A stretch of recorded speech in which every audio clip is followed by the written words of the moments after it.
Hey guys, we're going to talk about 1v1 attacking and the mindset that we need to have when we go 1v1. Okay.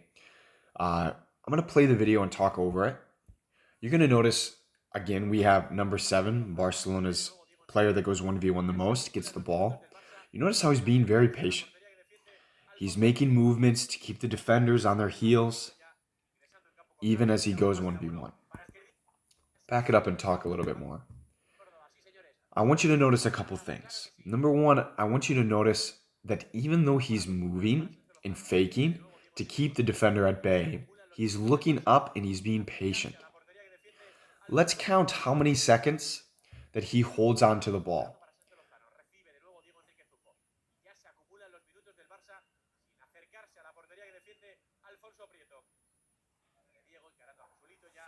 I counted 11 seconds that he held on to the ball.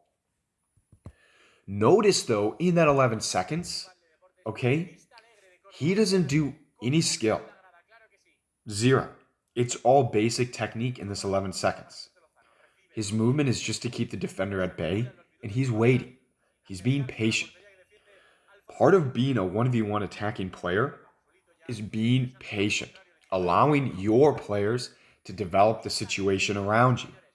It is not always about going at a player 1v1 every single time you get the opportunity to do so. It's about recognizing when the opportunity to go is on and when you need to be patient. When you need to be patient and be a threat going forward, but still wait for your other players to come in around you.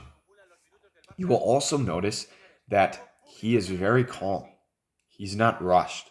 He's looking to play the pivot to break the defensive line.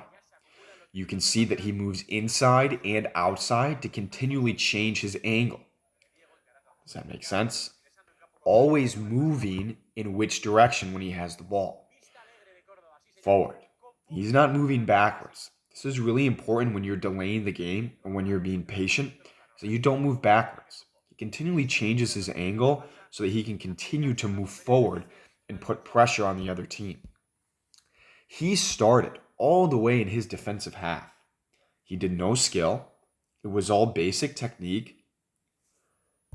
And he moved the defending team all the way back into the defending team's defending half, simply by being patient and changing his angle of approach. Notice when he changes his angle of approach, sometimes he goes inside here to look for the pivot. Sometimes he goes outside. He's going outside because he wants to continue his momentum forward. Watch again.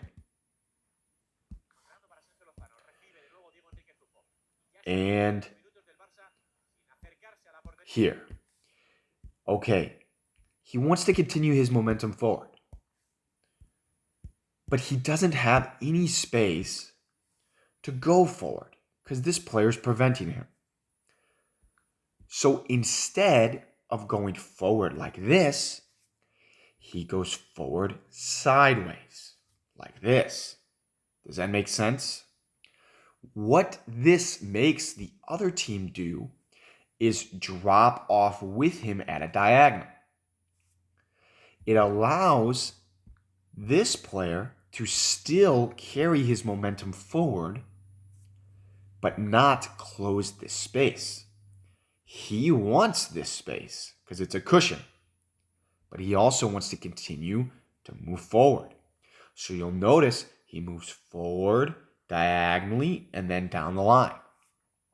This player doesn't want to jump in and win the ball because he risks as he steps in, his momentum is carrying him this way, when this player could touch the ball around him.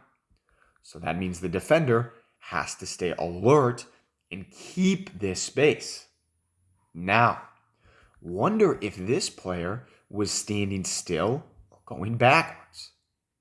Now it would allow this guy to step in. Why? Because if this player that has the ball's momentum is not carrying him forward, then the player that's defending has the advantage. He can step in and win the ball because it will take too long for the player with the ball to gain enough momentum and acceleration to go by him.